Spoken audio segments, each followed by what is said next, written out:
우리 취임 100일 맞아가지고 윤석열 대통령께서 기자회견을 했는데 저는 되게 기대를 많이 했거든요. 과연 어떤 얘기를 했을까? 왜냐면은 지지율이 너무 폭락하고 있어가지고 이거에 대해서 지지율 타깃책으로 뭔가를 내놓지 않을까? 혹은 뭐 사과를 하지 않을까? 최신책을 내놓지 않을까 했는데 사실 딱히 뭐 그런 거는 나오진 않은 것 같아요. 그래서 두 분은 이 기자회견 보고 어떻게 평가하신지 먼저 장계빈님. 좀 틈이 많았던 것 같아요. 왜냐하면 국민들이 듣고 싶어하는 얘기에 대해서는 대통령께서 회피하거나 좀 원론적인 얘기만 하셨단 말이에요. 이준석 대표에 대해서는 어떻게 생각하세요? 김건희 여사 문제에 대해서는 어떻게 하실 겁니까? 김건희 여사 질문 안 나왔잖아요. 그러니까요. 네. 그러니까 그런 걸 얘기를 안 하시고 네. 먼저라도 좀 얘기하셨으면 좋았을 텐데. 그리고 인적 쇄신에 대해서는 어떻게 하실 건가요? 이런 것에 대해서는 아주 원론적인 얘기만 하셨다. 그래서 국민이 듣고 싶어하는 얘기는 안 하셨고 네. 대통령께서 말씀하고 싶어 하시는 것만 국민들이 들을 수밖에 없는 좀 아쉬움이 많은 그러한 기자회견이었다라고 볼 수밖에 없습니다. 네, 그렇게 평가하시고. 김 작가님은요? 일단 제목이 대통령에게 듣는다잖아요. 네. 예, 내가 말할 뿐이고 너희들은 들을 뿐이다라는 기자회견의 의도를 명확히 보여줬다고 생각하고요. 네. 그리고 지난번 8.15 경축사는 취임사를 문단만 바꿔서 제출을 했고 이번 거는 120대 국정과제 브리핑을 그냥 또 했어요. 네. 진짜요? 반복을 했다. 예, 뭐 내용이 다른 게 하나도 없던데요. 뭐 그때랑 지금이랑 달라진 사정도 없고. 네. 그래서 대통령이 뭔가 자기의 언어로 자기의 것을 설명해야 되는데 그냥 보통은 왜 국정감사하면 그러잖아요. 장관이 나와서 앞에 한 세 줄 있고 양해해 주신 존경한 의원님들께서 양해해 주신다면 나머지 기타 자세한 예산 보고상은 저희 기획실장이 하겠습니다. 이제 기획실장이 나와서 얘기하고 그다음에 나머지 자세한 내용은 서면으로 대체하겠습니다. 이렇게 하는데 네. 서면과 기획실장 사이에 있는 어떤 이런 내용들을 대통령이 직접 그러니까 거기서 대통령이 했던 얘기 중에서 그 얘기를 들으면서 국민들이 설득될 얘기가 있었냐? 네. 난 없다고 보거든요. 그러니까 거기는 브리핑을 하는 건 대변인 시켜도 돼요. 네. 근데 우리가 지금 이렇게 됐는데 이걸 이 방향으로 가져가려고 하니까 국민들이 저를 이렇게 해 주십시오.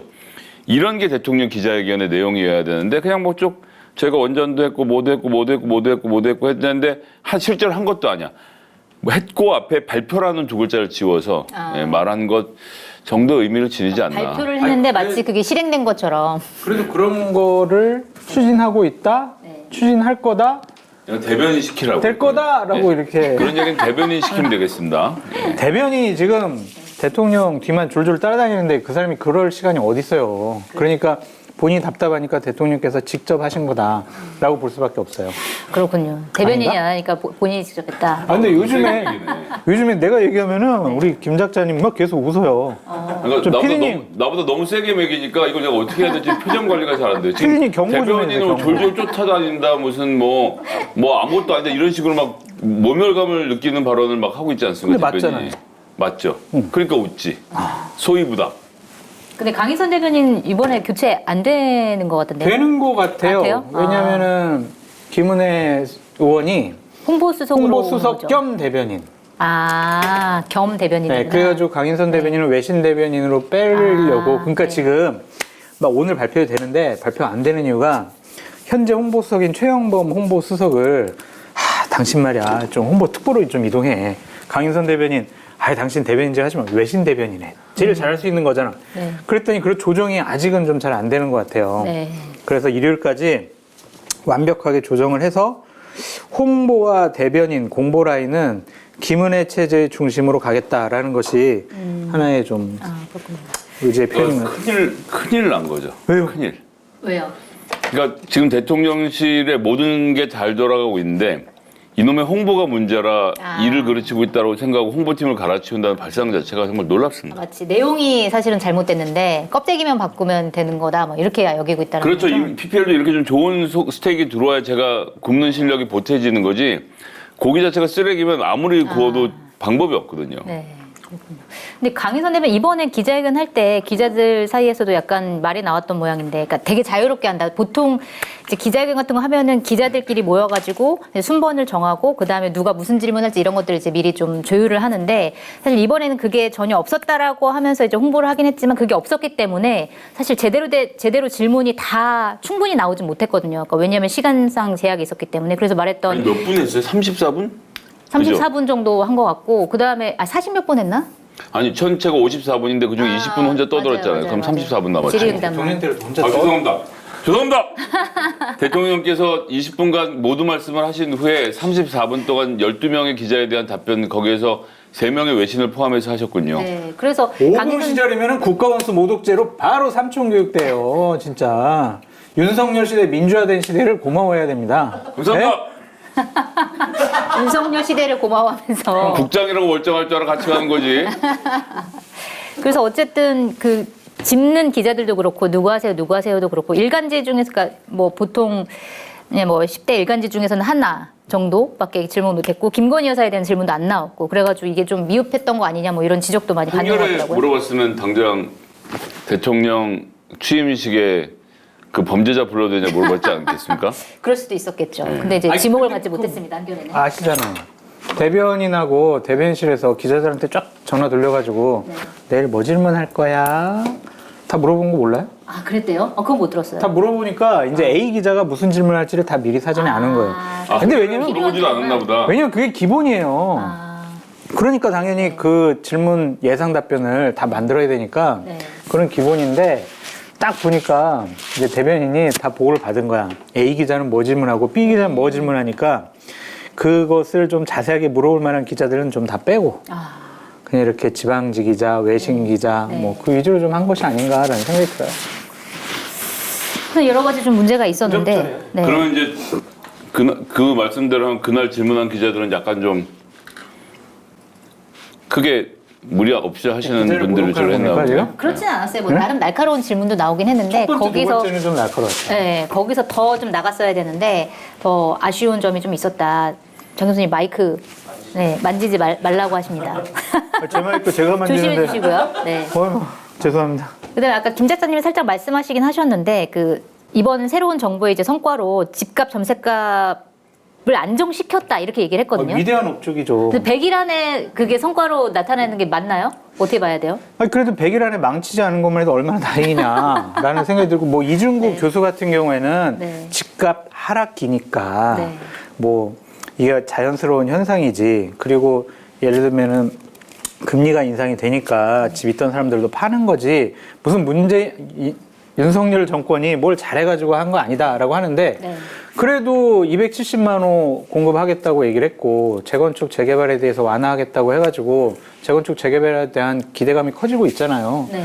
그래서 무조건 뭐 윤석열 정권 니들 뭐 했어 이렇게 공격하는 것은 좀 공격을 위한 공격이 아니냐라는 생각이 듭니다. 네. 그러시고 그 부분에 대해서는 어떻게 보셨어요? 집값, 전세값 안정? 실제로 한 일은 종부세를 깎아준 것하고 네. 그 다음에 다주택을 그러니까 보유할 수 있도록 허용해준 것 정도밖에 없잖아요. 네. 집값 떨어진 데는 아무런 역할을 하는 일이 아니었지 않습니까? 무의자연이죠. 아무것도 하지 않음으로써 행한다. 라는 그게 그래도 어디예요? 문재인 정권 막 뭐 하려다가 집값 폭등시켰잖아. 근데 이제 이 지표가 안정적으로 하방 곡선을 그리고 있는 상태냐라고 하면 아직은 모르는 상태 아닙니까? 지금 최근에 이자율의 급등으로 거래 폭이 둔화되고 갭 투자가 더 이상 이득을 못 보게 되니까 갭 투자로 들어갔던 매물들이 나오면서 일부 주택의 하락의 곡선을 보이는 건 사실이지만 대통령께서 나오셔서 국민들 앞에서 자 부동산이 안정됐다라고 선언하기에는 네. 매우 전 섣부른 행동이었다라고 생각해요. 이번 달에 시황이 좋았다라는 얘기를 그렇게 그러니까 이분이 지금 가지고 있는 가장 큰 문제 중에 하나가 본인이 대통령으로서 국가를 대표해서 책임지고 말하는 사람이다라는 것에 대한 인식을 더 해야 된다. 아니 더가 아니라 아예 없어요. 그게 아니 그래도 없다. 좀 인정해줄 건 인정했으면 좋겠다라는 생각이 들고요. 뭘요? 오늘 기사 나온 거 보면 서울 25개 구역 네. 전 지역에서 다 집값이 하락하고 있다라는 내용도 나왔으니까 네. 집값이 하락 기조로 가는 것은 윤석열 정권 하에서 왜요? 왜 웃으세요? 대통령의 성과는 아니잖아요. 대통령이 그럼 잘못했으면 집값 올라갔을 거 아니에요. 아, 어쨌든 그래도 성과로는 이렇게 인정을 해줘야 폭등하는 된다. 상황에선 글쎄요 그렇게 말씀하기 좀 말씀은 동의하기 어렵네요. 아니 그래도 이자율이 막 폭등하고 금리가 인상되는데도 집값이 올라갔으면 그 능력에 대해서는 우리가 다시 의심해 봐야 되는데 어쨌든 집값이 좀 하락하고 있잖아요. 일단은 그거는 무슨 여러 가지 뭘 해서를 하나만이라도 될 수 있는 아무것도 안 한 것도 능력이라니까요. 아까 말씀하신 거랑 똑같네요. 집값이 막 올라가도록 그러한 정책을 안 한 것도 대단한 능력이 아니냐. 네. 좀 그런 생각이 듭니다. 어쨌든 요 부분은 정권 후반에 가서 조금 더 확인을 해봐야 될 좀 측면이 있는 것 같아요. 뭐 부동산 정책은 어쨌든 길게 가는 거니까 한 번 더 확인을 해보는 걸로 하고 사실 이번 회견의 약간 하이라이트가 그 부분이었어요. 그러니까 이준석 전 대표에 대해서 이준석 전 대표가 이제 대통령에 대해서 이렇게 저렇게 비판을 하는데 이거에 대해서 어떻게 생각하냐라고 물어봤더니 본인은 이제 민생에 매진하느라고 정치인의 발언을 챙길 기회가 없었다라고 그러면서 자기는 당무에 원래 관여하지 않는 거 잘 알지 않느냐라는 취지로 얘기를 했는데 그러니까 사실 이미 그 문자 사태에서 다 본인이 당무에 관여하고 있다라는 게 다 들통이 났는데 너무나 아무렇지도 않게 이제 빠져나가는 게 상식적이지 않다라는 비판이 많이 나오더라고요. 이건 어떻게 보셨어요? 제가 자리를 저쪽으로 잠깐 옮겨서 얘기를 해야 될 것 같은데 이 부분은 하지마. 네. 하지마. 앵글이 안 나옵니다. 앵글이 안 나? 네.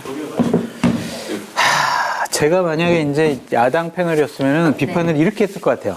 지금 제 마음이 그렇다라는 거 절대로 아니에요. 만약에 제가 야당 편이라면 마케던의 전 제품은 무료 배송이고요.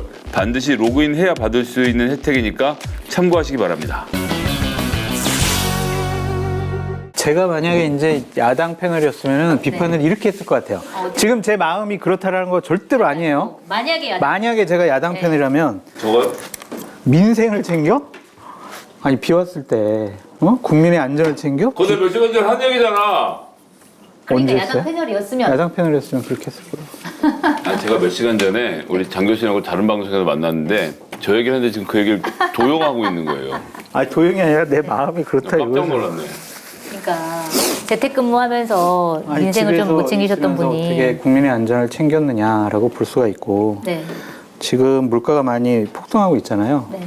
민생을 뭘 챙겼는지 솔직히 잘 모르겠다라는 생각이 들고 당대표의 했던 메시지, 말, 행동들을 다 아니까 당대표한테 내부 총질이라는 워딩을 썼겠죠. 그렇겠죠. 그럼 당연히 다 신경 쓴 거죠. 네. 그러면은 대통령은 사실과 다른 얘기를 했다라고 판단할 수밖에 없다라고 야당 패널은 비판할 것 같아요.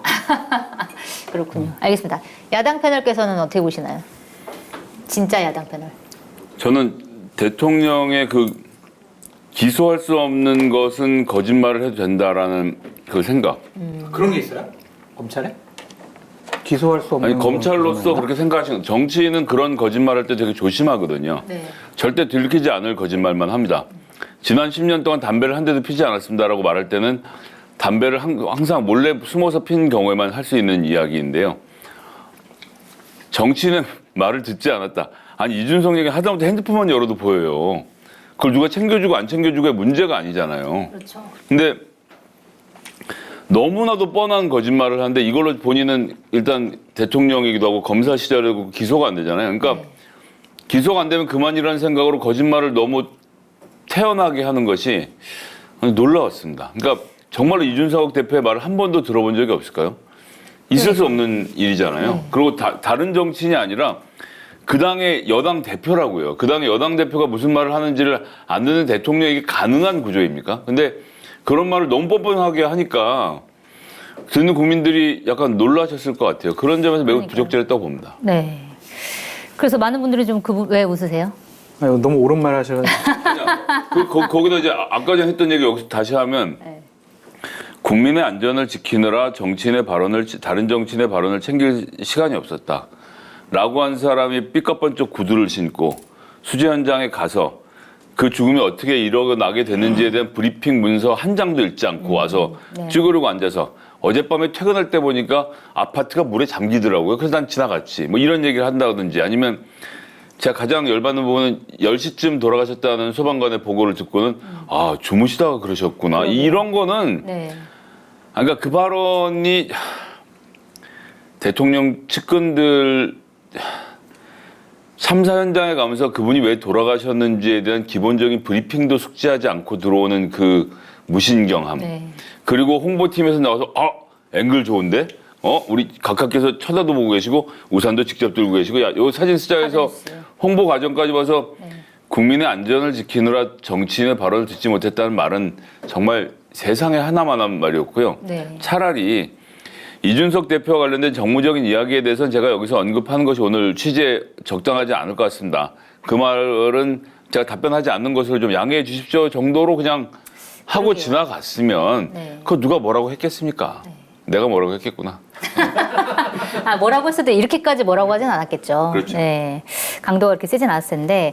그리고 또 이제 많은 사람들이 기대를 했었는데 여권에서도 여당에서도 인적 쇄신은 필요하다. 이렇게 목소리가 굉장히 크게 나왔었는데 인적 쇄신 관련해서도 정치적인 목적으로는 쇄신해서는 안 된다라고 얘기를 했단 말이에요. 그러고 난 다음에 오늘 이제 대통령실에서 발표한 게 정책 수석을 신설하겠다. 그래서 그러니까 사실은 지금 5수석이었는데 6수석 그 체제로 개편을 한다. 근데 사실은 조금 이게 더 커지는 거잖아요. 원래는 슬림화 하겠다고 했는데 좀 더 커지는 방향으로 가고 있는데 요거는 좀 어떻게 봐야 되는 거예요? 일단 뭐 지금 대통령실에 생기는 모든 문제의 근원은요. 대통령을 북한이 수령 모시듯 하고 있는 이 분위기라고 생각합니다. 수령? 예. 우리 대통령께서는 무오류시고 대통령께서는 다오르시고 우리 대통령께서는 지그시 바라보시면 그것도 사진으로 찍어야 되고 대통령께서는 아니면 우리 김건희 여사께서는 관저 인테리어를 누굴 들여도 우리가 정보를 공개하면 안 되고 김건희 여사께서는 인도네시아 대통령 정상 사진 찍을 때 무조건 사진에 우리 김건희 여사를 넣어서 찍어야 되고 그걸 배포해야 되고 뭐 이렇잖아요. 네. 그러니까 조직 자체가 다 이런데 이 분위기가 왜 생겼겠느냐? 그냥 생기는 거 아니고 그 안에서 이걸 관련된 기강을 잡는 사람이 있다고 저는 의심하고 있습니다. 그리고 그 핵심으로는 결국 인사비서관과 총무비서관, 즉 인사와 돈이라는 대통령실 운영에서 가장 핵심을 담당하고 있는 두 검찰 출신 수사관들. 네. 이 사람들이 전반적인 기강을 잡고 있다고 생각해요. 네. 그리고 이렇게 해서 아주 핵심, 거기다 공직기강 비서관까지 해서 인사 문제에 딱 이렇게 딱 알짬들이 있죠. 이게 있고 이거밖에 용병이 있는 거예요. 나를 운영을 해야 되면 이거 기재부 서울대 경제학과 좀 와서 좀 도와줘. 그래서 기재부들 옆에서 끼워놓은 거 아닙니까? 근데 이게 부족하다고 생각한 거예요. 네. 그러니까 정책실장도 하나 더 두고 보십시오. 이것도 서울대 경제학과 할 테니까. 그렇게 해서 아니면 최소한 행시 붙은 사람이 그렇게 해서 주변 인력을 보강하면 된다고 생각하는 것이고 이것이 제대로 되지 않는 홍보 이 영역 정도를 교체하는 것을 생각하고 있는데 실제로 건드려야 되는 이 코어가 바뀌지 않으면요. 용병들은요.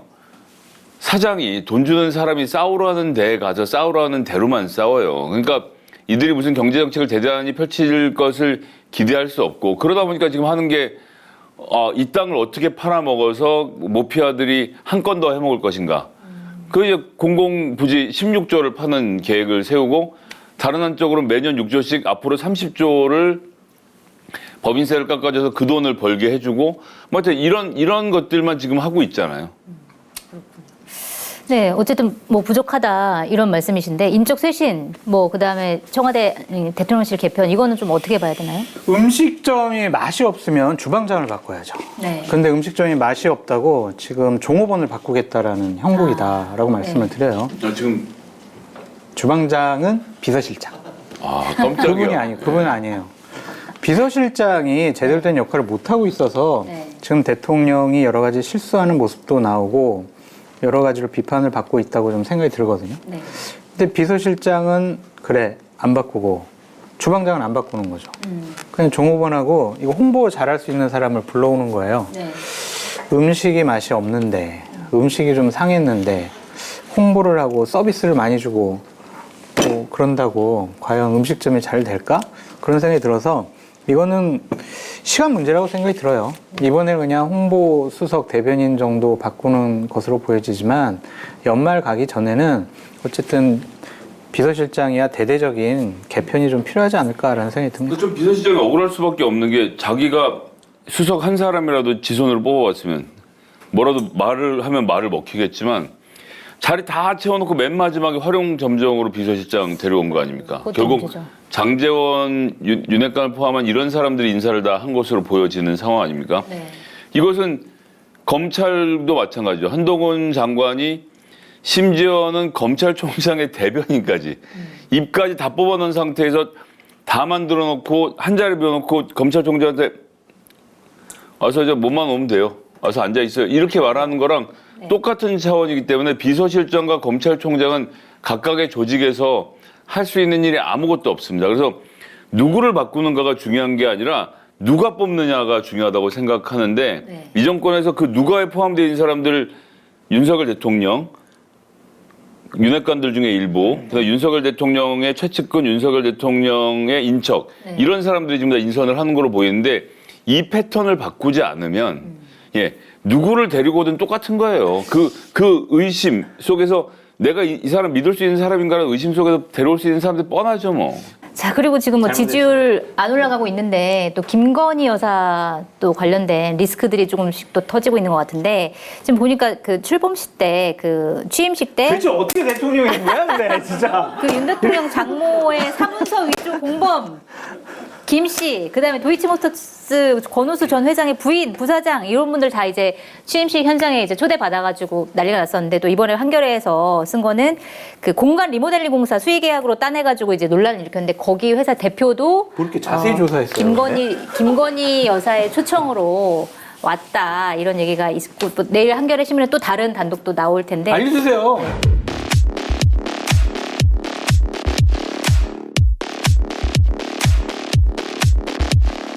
이런 식으로 취임식에 관계자들 무리를 일으킬 수밖에 없는 사람들 부르는 거에 대해서 좀 어떻게 봐야 되나요? 아니, 이 사건에서 제일 웃기는 건 두 가지 포인트가 있는데요. 얼마 전에 그 이시원 공직기강 비서관이 지금 대통령실 이 자료 누출로 여기저기 막 지금 빠따치고 다니잖아요. 네. 100일이 안 됐는데 무슨 자료가 벌써 새서 그거를 찾으러 다녔거든. 너무 웃긴다고 보고 있었는데 한겨레 신문 그래서 어제 그 장모의 공범이 참가했다는 기사를 보고 저는 정말 빵 터졌습니다. 네. 그러니까 대통령실이 심지어 그 취임식 준비한 다음에 폐기해버린 자료잖아요. 그 자료 없다고. 네. 어떻게 그게 유출됐어요? 근데 그 자료 그 리스트 전체 리스트가 한겨레 손에 들어와 있는 거야. 들어와 있었어요? 저도 자세한 내막은 몰라요. 대통령실이랑 완전히 뭘 몰라. 기사에 써 있어요. 기사에 명단을 입수했다고 써 있는데 그러니까 일부만 전체 입수한 게 명단을, 아니야. 에이 전체겠지. 조금씩 나오고 있긴 합니다. 근데 이제 네. 그 지금 이제 왜 단독이 매일 늦어지냐면 이름만 보고는 알 수 없으니까 지금 다 전화해보고 찾아보는 중인 거야. 하다 보면 또 뭐가 나올지 모르는데 근데 이런 자료가 벌써 새어 나오고 있잖아요. 지지율 25%인 상황에선 야 입에서 언제 뛰어내려야 되나를 생각하는 사람들이 생긴다는 게 참 한편으로는 서글프기도 하고. 제가 지키겠습니다. 윤석열 정권 4년 한 적이 없잖아요, 그 배에. 제가 기어 올라가서라도 물구나무 서서라도 배에 승선해가지고 대통령은 신뢰하지 않는 분의 승선을 환영하지 않습니다. 지지율 더 떨어지면은 그래도 할지 않을까? 안 할까요? 그러게요. 좀 봐야 될 건데 저는 안 지금 저는 떨어지겠죠. 아닌가요? 저는 지금 떨어질 상태, 것 같아요? 지금 상태 당분간은 네. 떨어지지 않을 것이고요. 그리고 지금 그 사정정국으로 넘어가려고 하고 있잖아요. 피칠감이 나고 전쟁에 나서 양손에 칼 들고 설치기 시작하면요. 그것도 좋아하는 하드코어들이 있거든요. 네. 그 사람들만 데리고 간다 생각하고 칼 뽑는 거 아닙니까 지금? 전 그렇게 보고 있습니다. 그래가지고 지금 정권 차원에서는 빨리 이재명 후보가 당대표만 되라. 그럼 우리가 여러 가지 수가 있다라고 생각하는 것 같아요. 그렇군요. 근데 이제 김건희 여사 관련돼서 하나만 더 얘기하면 일단 네. 그런 자리에 뭐 도이치모터스니 그다음에 그 위조 공범은 좀 너무했잖아요. 해도 그러게요. 해도 네. 그 리스트가 다 남는데 네. 도이치모터스 사장 아들을 부른 것도 그렇고 자 이 사람들 다 있는데 다 수사하지 말라는 말을 본인은 그런 생각 했는지 안 했는지 모르겠지만 했으면 나쁜 사람이고 안 사인이 했으면 되겠죠. 철이 없는 거고 그 주변에 그래서 부속실이 있어야 되는 거예요. 이렇게 하시면 안 됩니다라고 제동을 걸 사람이 있어야 되는데 거기에는 대통령의 제동을 그러니까 대통령도 못 거는 제동을 누가 걸겠습니까? 그 분위기가 지금 그게 제일 심각한 문제 중 하나인 것 같아요. 근데 취임식은 이제 4, 5만 명이 오잖아요. 그러면은 정권을 세우는데 공헌 있는 사람들한테 누구 이렇게 초청하실 거냐, 뭐 한 100명이나 200명 추천자 명단 줘라. 그렇게 해서 이제 추천되는 거잖아요, 초청이. 김건희 여사 같은 경우도 명단을 달라고 했겠죠. 네. 그러니까 그거는 이제 당시 인수위에서 제대로 검증을 못할 거가 있을 수가 있는데. 아니 그렇다고 그거 가지고 도이치모터스를 자기 시아버지 뒷줄 옆에도 안 치냐고 아무리 그래도. 떳떳했나 보죠. 떳떳했다. 나는 주가 조작을 하지 않았다라는 떳떳함에 강한 의지를 표현하기 위해서 그러한 모습을 취하지 않았을까요? 경찰 수사 중이면 부르면 안 된다는 공적 마인드가 1도 없는 게 참 어이없다는 거죠. 아니 그때 예를 들면은 그 명단을 줬을 때까지는 그래도 대통령 부인은 아니었잖아요. 네? 대통령 당선인 부인이었으니까 공적인 마인드가 3월 9일 이후에 있지 않았을까라는 네. 생각도 좀 억지로 논리를 해봅니다. 만들어보는. 어렵네요. 알겠습니다.